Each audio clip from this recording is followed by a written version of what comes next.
السلام عليكم ورحمة الله وبركاته. ازيكم عاملين ايه؟ يا رب تكونوا بخير. النهاردة الفيديو بتاعنا حلو قوي قوي.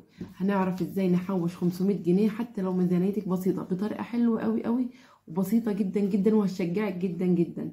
يلا بقى قبل ما ندخل على الفيديو، شجعوا اختكم، انا اختكم اماني، شجعوني بكلمة حلوة واشتركوا معايا في القناة وفعلوا زر الجرس على الكل علشان يوصلكم كل جديد.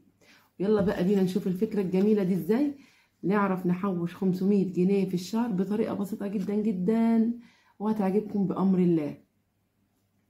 نيجي أول حاجة نفتح كراستي المفضلة. طبعا كراستي المفضلة أنا بعمل فيها حاجات كتير قوي، عاملة فيها حصالة، عاملة فيها الميزانية، بكتب فيها حاجات بتوفر معايا. بسم الله.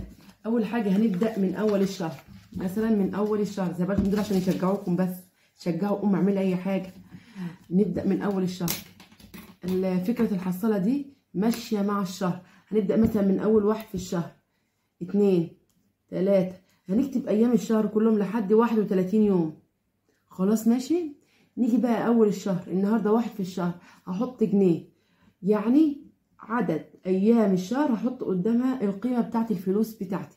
مثلا معايا النهاردة 5 جنيه، معايا 5 جنيه، هنزل هنا على يوم 5 أعمل علامة صح. خلاص ماشي. يعني يوم الشهر هحط قصاده قيمة فلوس قد فلوس قد فلوس.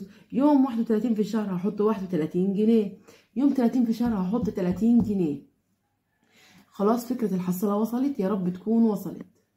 ممكن على فكرة ما تبدأش بالترتيب خالص. مثلا انت رحت السوق وتبقى معاكي مثلا 10 جنيه، تيجي قصاد ال10 دي تعملي علامة صح وتدخليها في الحصالة. طبعا مش لازم تجيبي حصالة غالية ولا اي حاجة، اتصرفي. برطمان فاضي عندك في المطبخ، ازازة مية فاضية، افتحيها كده وابدأي حوشي فيها. احنا بنوفر، مش عايزين نجيب الحصالة الغالية اللي واو دي، لا. اي حاجة عندك في البيت اعمليها حصالة، هتنفع جدا. خلاص عرفنا.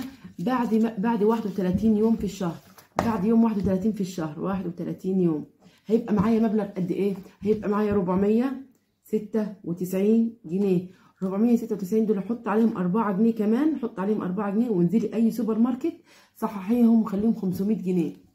طب ال 500 جنيه هعمل بيهم ايه؟ مش هجيبوا حاجه. قدامك حل من الاثنين، لا يا اما تجيبي حصاله مثلا، بس دي محدش يعرف عنها حاجه خالص غير الحصاله اللي احنا بنحوش فيها الشهريه دي، حصاله تانية خالص. هتحطي فيها ال 500 جنيه كده، تنزلي فيها ال 500 جنيه وتسيبيها بقى، تبعديها خالص عن عينيكي وعن ايديك علشان ما تفتحهاش كل شويه، ما تفتحهاش خالص، دي ما تجيش جنبها خالص.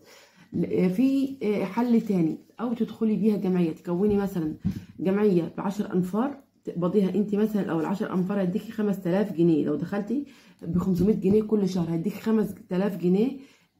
لو دخلتي بال 500 جنيه كل شهر، من 5000 مثلا لو قبضتيها الاول او الثاني، تعملي بيهم ايه؟ يا اما تحطيهم في الحصاله اللي قلت لك عليها دي، ما حدش يشوفها خالص ولا انت كمان تبعديها عن عينك تماما. لا اما هتروحي تجيبي بيها مثلا جرام ذهب، اي حاجه ذهب، حلق صغير، خاتم صغير.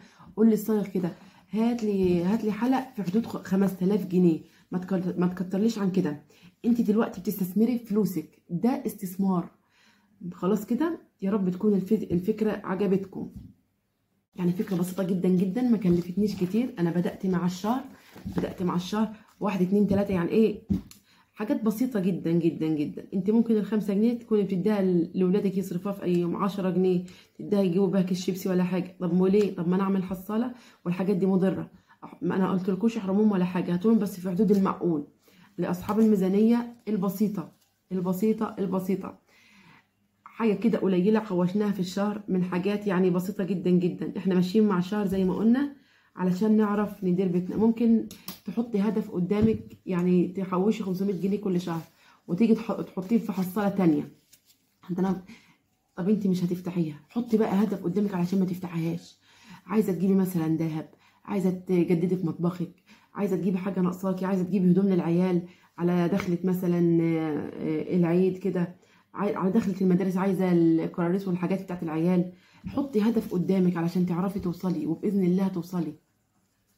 يلا ده فكره الفيديو بتاعنا النهارده. لو عجبتكم ما تنسوش تشتركوا معايا في القناه وتفعلوا زر الجرس على الكل علشان يوصلكم كل جديد، وتدوسوا لايك للفيديو. دمتم سالمين ودمتم بخير، والسلام عليكم ورحمه الله وبركاته.